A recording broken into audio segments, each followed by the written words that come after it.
Hello nerds and nerdettes, and welcome back to the channel where once again we have a new video for you guys.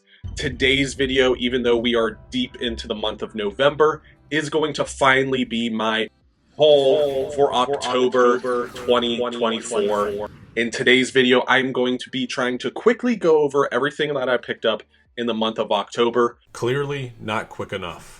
But a quick reminder for those of you that are watching that if you're interested in any of the books that I'm about to mention or that I've mentioned in the past on the channel, to use the channel sponsor organicpricebooks.com. You can use the discount code STAYNERDY for $2 off your order, or when ordering 4 or more books, you can use the code STAYNERDY, ship it together, to save yourself 5% on that entire order. It's a great way to save yourself some money, but it's also an awesome way to contribute to the channel. So thank you for any of you that do decide to use that code. Now let's go ahead and get into the haul. Quick refresher of how we do things here. We do start off with manga, and then we work our way to image, indie, or these smaller publisher books, and then we usually wrap up the haul with DC and Marvel. For those of you that want to skip around through this haul, I will leave the timestamps in the description down below. But let's go ahead and start this haul with manga. And first up for manga, we do have the hardcover edition of Tomei by the legendary mangaka, the god of horror manga, Junji Ito. So there's 3 volumes. I call them the blood splatter volumes, which is Uzumaki, Gyo, and Tomei. All of them do have a gray spine with a blood splatter on it, minus Uzumaki, where it's kind of a spiral blood splatter. But anyway, all 3 of them look great on the shelf side by side. All 3 of them are probably the Junji Ito titles that get recommended the most, especially Uzumaki. I have read Uzumaki. I thought it was slightly overhyped. I did enjoy it, but I didn't think it was incredibly groundbreaking like a lot of people said it was. But from talking to other fans of Junji Ito and horror manga in general, a lot of people say the sleeper title of those 3 is actually Tomei. This is actually the best of the 3. I personally think I'm probably going to like Gyo the most, just because it's more my vibe, more my vein of horror. But Tomei does follow a undying woman who dies, but also gets reincarnated and haunts those around her and those that kill her. That's the synopsis that I got. I don't know how accurate that is. I have not read it. I do plan to read it, but still, it's something I want to check out. We are coming out of spooky season, but I typically like horror manga in general, so Tomei added to the collection, and it's going to look great next to Uzumaki and Gyo. Next up are my last manga volumes that I picked up during the month of October, and that is Trigun, but also Trigun Maximum. This is a very exciting release for me personally because this is the most recent title to be added into the Dark Horse Deluxe Edition manga catalog that we see Berserk in, Hellsing, Blade of the Immortal, just to name a few, and it is so awesome. There has been a lot of confusion between what is Trigun Maximum, how do they differ, are they the same? So they are all one story. This is essentially the first half. Some people regard it as the prologue, and this is the continuation of the story. They can be kind of confusing because they are both read books. The main difference is Trigun does have the revolver on the front, where Trigun Maximum has a crucifix. It also has a volume number because there's going to be more Trigun Maximum volumes, where there is not going to be any more Trigun volumes. I feel like I'm making this even more confusing than it already is. Anyway, the story's absolutely awesome. I did watch the anime when I was younger. This story does follow Vash Stampede, who is absolutely awesome when it comes to the aesthetics of the character. A long, flowing red trench coat with spiky blonde hair and super cool shades. He's essentially a pacifistic gunslinger, and you follow him as he goes on some silly, zany, and dangerous adventures hunting down his brother Million Knives, and there is an entire story between those two to unfold. Really, really good title. At least I would assume so because the anime is really, really good. And from what I've heard, it doesn't differ too much. Comment down below if I'm wrong. I probably am. Usually animes and mangas are vastly different, but that's what I've heard. I am excited to read it in this format, finally absorb the manga since I've loved the anime for pretty much most of my life. It's been easily in one of my top 10, top 15 animes that I've ever seen, especially being a kid from the 90s. So really awesome to have this in. I love this format. Anything collected in this format, I'm going to pick up because this is the best format to collect manga in. Next up, we have Extremity, the deluxe edition. This is again a Daniel Warren Johnson title with longtime collaborator Mike Spicer on colors. I want to say this is his second title after Space Mullet. Somebody correct me down below, someone much smarter than me. But this is such an incredible title. All of the Daniel Warren Johnson tropes once again, his incredible art, and it's absolutely crazy to see where Daniel Warren Johnson was even during Extremity and just how much he's improved when it comes to his storytelling and his artwork. It's absolutely breathtaking. Dude is improving by the second. It's crazy. But where this book is even more special is this book also had a near mint condition exclusive cover, which I can leave a graphic of to my left, your right. Now you're probably looking at that graphic and looking at the book that I have, and you're scratching your head wondering why I did not pick up that cover. Well, I actually ordered this on the day that a hurricane was hitting my area, and I kind of just pressed what I needed to, finalize the order, and then went for it. Now, in hindsight, I wish I got the near mint condition cover, but it's all sold out. All of the mentees over there at his community picked up that cover, and that is so awesome to see. So it's a happy mistake. It's awesome to see that it's sold out. It does suck that I didn't get one, but still, the love and support for Omar over there at near mint condition is so awesome and pretty cool to see just that even be a thing. Yeah, maybe one day, huh? But really, really good stuff. Highly, highly recommend this title. Highly recommend anything by Daniel Warren Johnson, if I'm being honest. Do a Powerbomb, Murder Falcon, Space Mullet, Transformers, anything with his name on it, including the stuff that he did at the Big Two, which is Wonder Woman Dead Earth and Beta Ray Bill.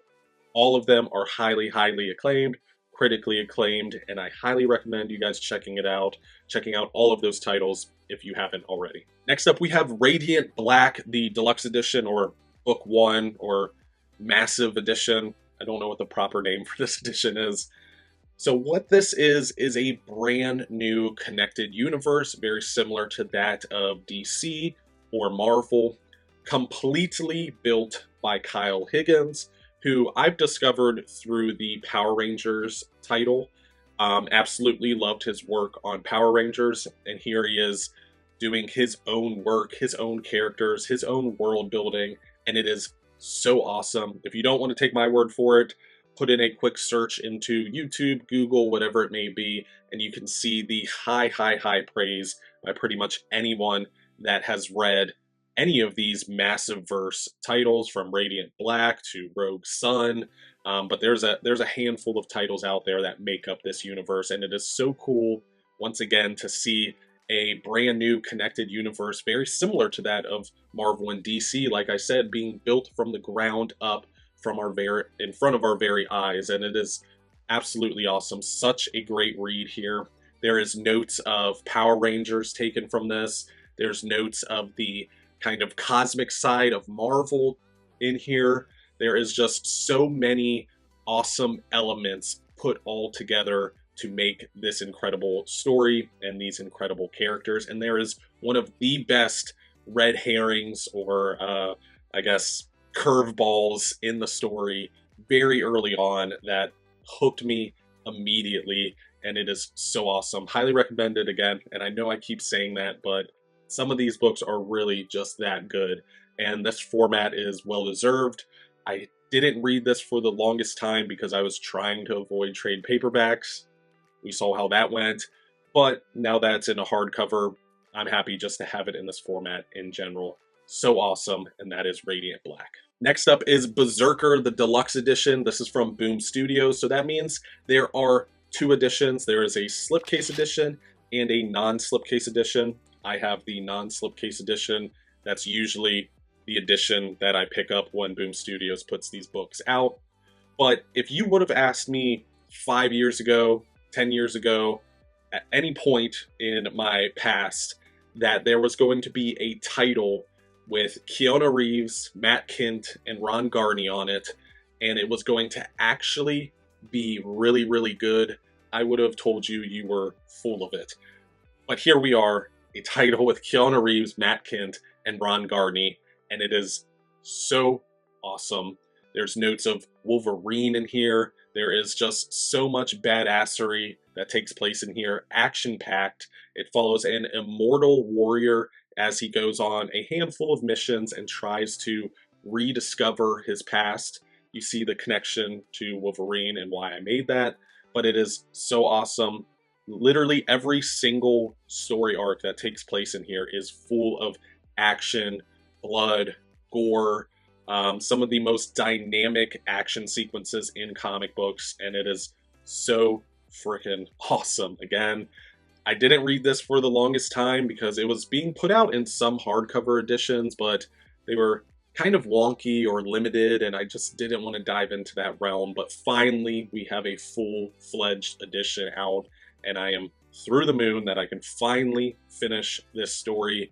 I think I've only read, I want to say like 6 or 7 issues, maybe 2 trades worth, but everything that I've read has been so great, and it is 100% up my alley. I think if you like John Wick movies, if you like Wolverine, stories like X-Men or Wolverine Origins, or even Old Man Logan, the brutality that takes place in that story, that is exactly what you're going to get here. And it's illustrated by my favorite Captain America artist ever, which is Ron Garney, which is crazy to say, but so awesome that we have a hardcover out, and it's in my library, so I can finally finish this story and, of course, share my thoughts with you guys. And last but not least, for the indies small publisher image portion of this story, is Wanted and Big Game, the library edition, the Dark Horse library edition.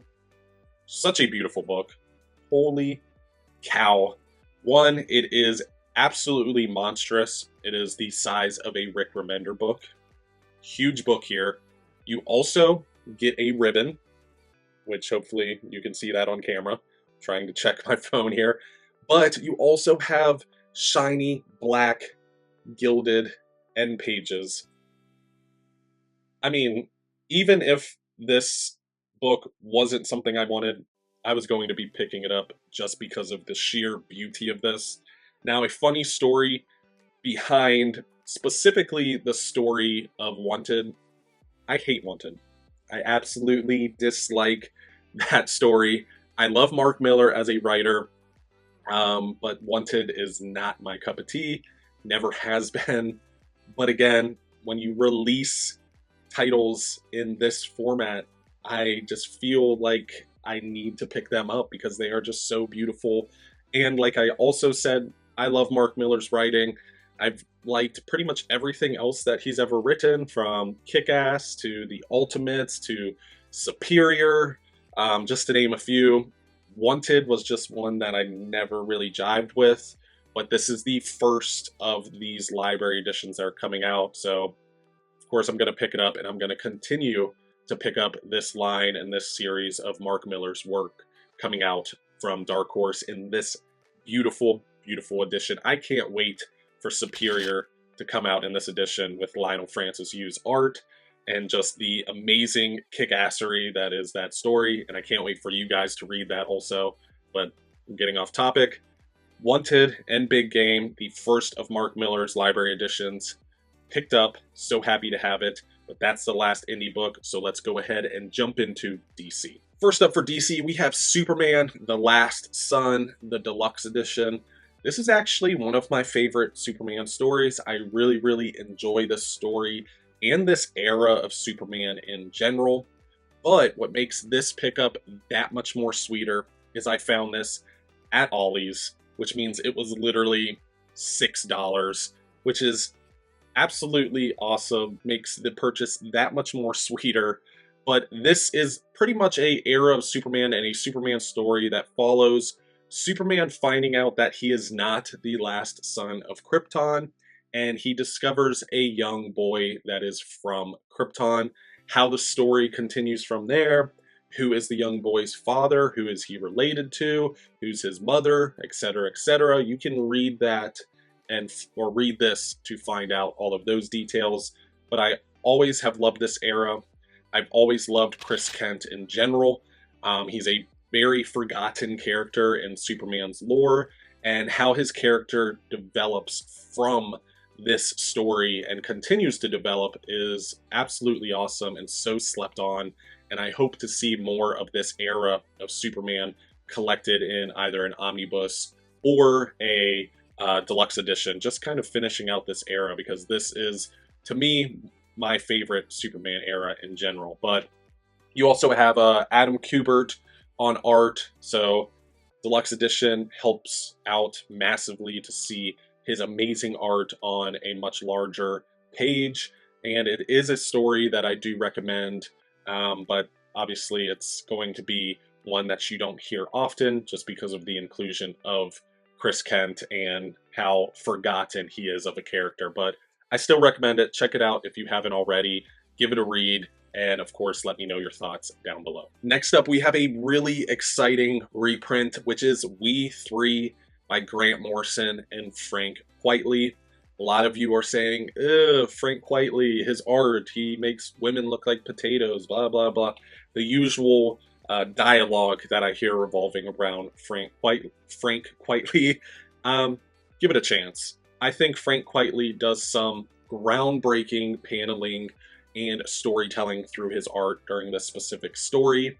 There are so many heartfelt and emotional scenes written by Grant Morrison that Frank Quitely depicts beautifully, to the point that it can bring a tear to your eye. It does have to do with animals, though, so if you're not a fan of animals being hurt or being put in dangerous situations, then maybe stay away from this title for that reason. But still, it is so great. I know this is written by Grant Morrison, and sometimes when people see Morrison wrote a book, they kind of step back and think it's going to be really big brain and thought out and a little too involved. That's not this story by any means. This is not very Grant Morrison-y. It's very simplistic, pretty short, and a quick read, and it is beautifully illustrated by Frank Quitely. If you're a Frank Quitely hater and you don't enjoy his work, I say give this a try, give it a read, because I think there is some amazing, amazing work here, and I think it can really make you appreciate Frank Quitely as an artist. But this does follow a dog, a cat, and a bunny as they are essentially weaponized in these mechanical, weaponized suits, and end up kind of going on the run, which we're not going to get into because of story reasons, but it is so awesome. It is sad, it's brutal, it's beautiful, it's elegant, it's thought out. So check it out if you haven't already. This deluxe edition is awesome, and this is a title that should 100% be in an absolute, because I think this is some of Frank Quitely's best work in general. And last but not least, from DC, we finally have an omnibus. This is the Batman Arkham Saga Omnibus. Those of you that love the Arkham video games, Arkham Asylum, Arkham City, Arkham Knight, Arkham Origins, this is going to be more of that material, more of that universe, more of that style of storytelling, but in comic book format. That's the main reason I picked it up. Nothing in here is critically acclaimed. Nothing in here is canon, at least canon to the main DC universe. Canon to the video games, obviously, but I love those video games so much, and I have very fond memories playing those video games, and I just can't wait to revisit that world and experience those depictions of Barbara, Batman, James Gordon, Scarecrow, Joker, all of the characters that really put a Batman even more on the map than he already was, because he pretty much rules the world at DC at this point. But really, really awesome to see all of these stories collected in an omnibus. This is a reprint, so it was out before. I know a decent amount of people that did pass on this omnibus because of the fact that it has nothing to do with the main DC universe, and a lot of the stories in here are not super great. They're hit or miss, depending on the reader, obviously. But if I picked up that Peter J. Tomasi Detective Comics, or yeah, Detective Comics Omnibus, I had to double check, Omnibus, just because it has Arkham Knight in it, his first appearance in the main DC universe, then of course I'm going to pick up the Arkham Saga Omnibus and keep on reading into this world, the lore that's being built here, and hopefully make those video games that much more awesome when I have even more story and context behind the characters, the scenes, and the motivations of the characters that are in the video game. Here's another odd pickup for the channel, which is Godzilla, the original Marvel years, the Omnibus. This is a very thin omnibus. It's only 24 issues, but I've said probably multiple times on this channel at this point that I am not a huge fan of comics pre-1980s, specifically mid to late 1980s.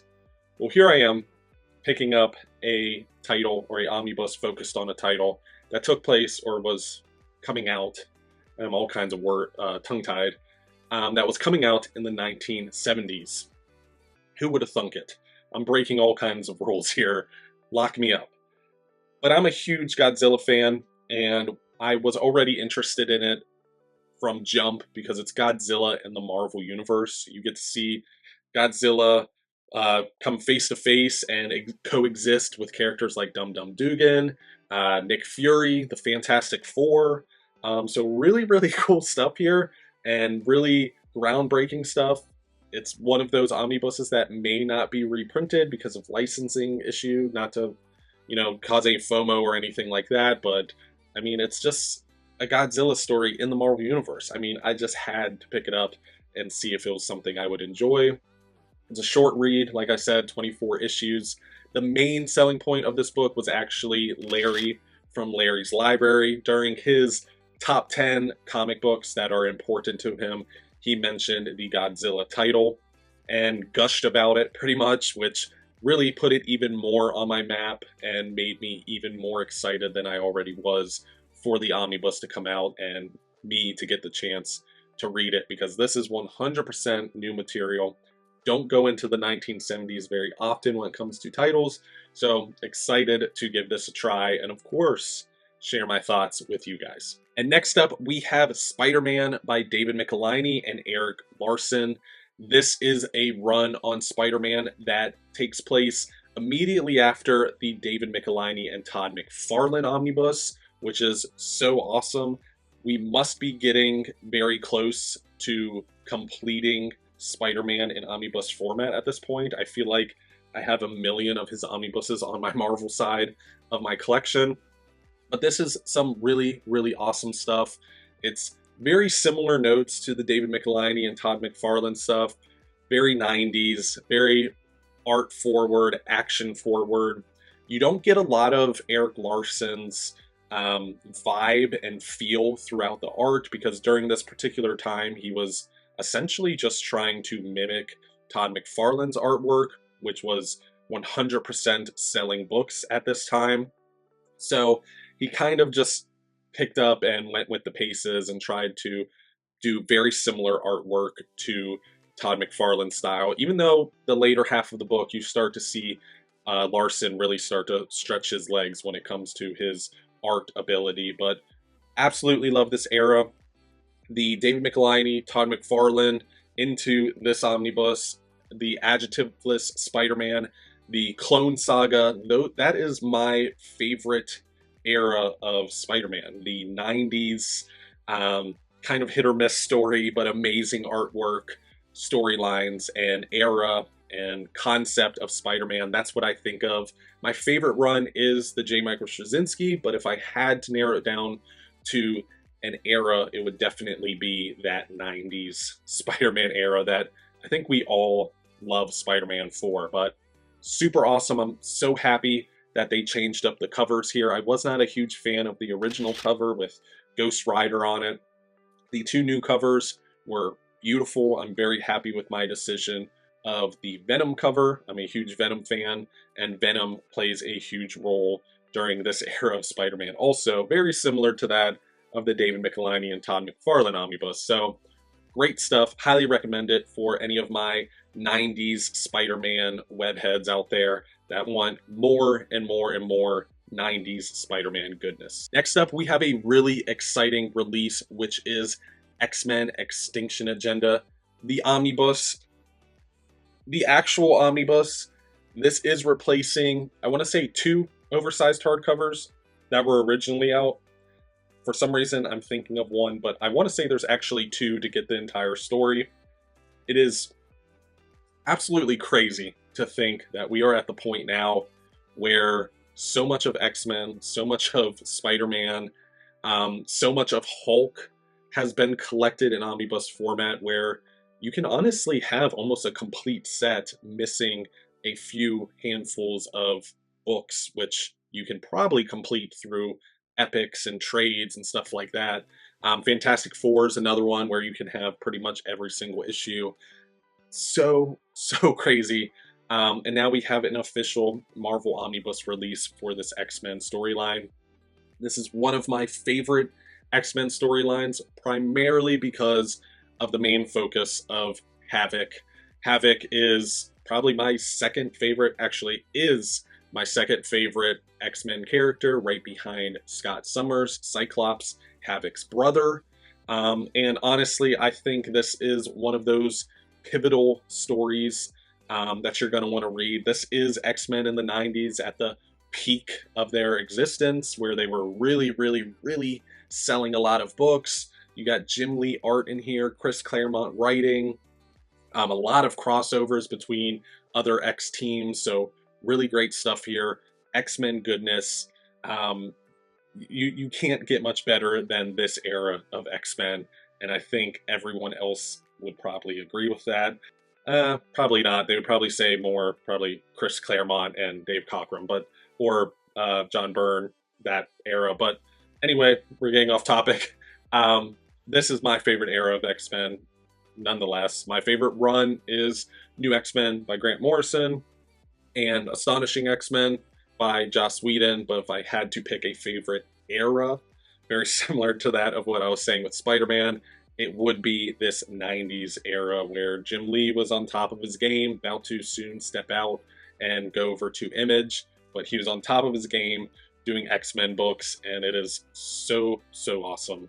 Highly recommend it.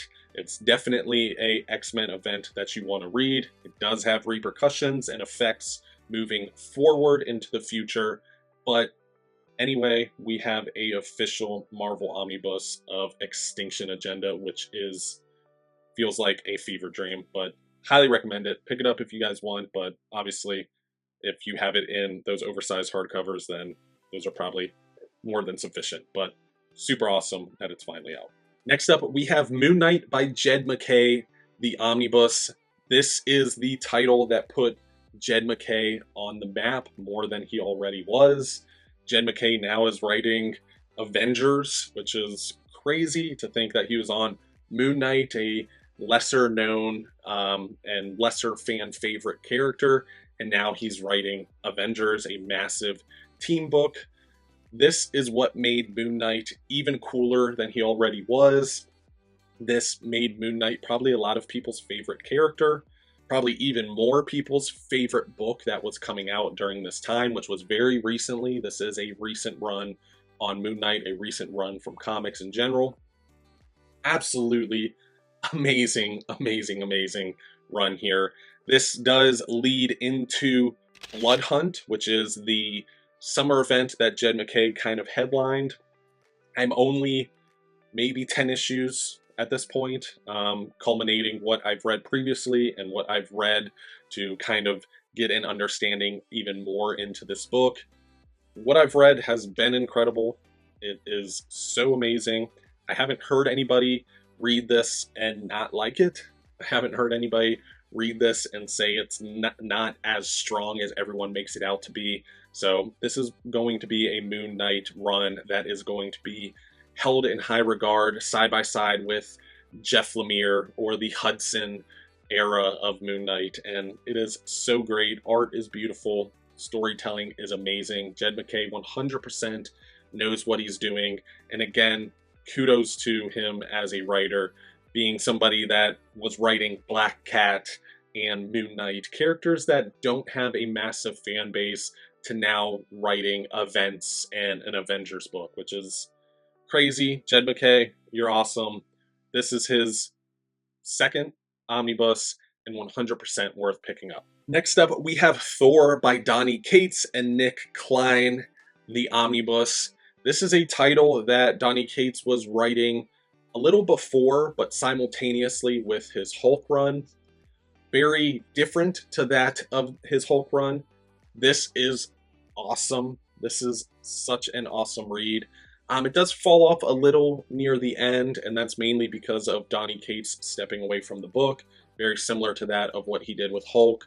But the first half into the mid portion, and Banner of War included, so awesome. Absolutely love this storyline, especially the first half, with which, for those of you that don't know what takes place during the first half, Thor gets the power cosmic. He becomes a Herald of Galactus. Obviously, I'm avoiding a lot of context there, but he easily becomes one of the most powerful iterations of Thor that we've seen in comics ever, and that famous, maybe infamous to some, one-shot that takes place here. Chef's Kiss, amazing comic books, 100% worth reading, even though it falls off a little at the end. If you had to choose between the Hulk by Donny Cates or Thor by Donny Cates, I would recommend to lean towards the Thor title. I think he definitely stretched his wings a lot more when it comes to the cosmic side of Marvel that he loves to visit so much, and applying that to the character of Thor. So really awesome. Happy it has an omnibus. Very impressed that the Hulk by Donny Cates and Thor by Donny Cates omnibuses are already out, and they are a thing. They're going to be tangible. They're going to be in my hands.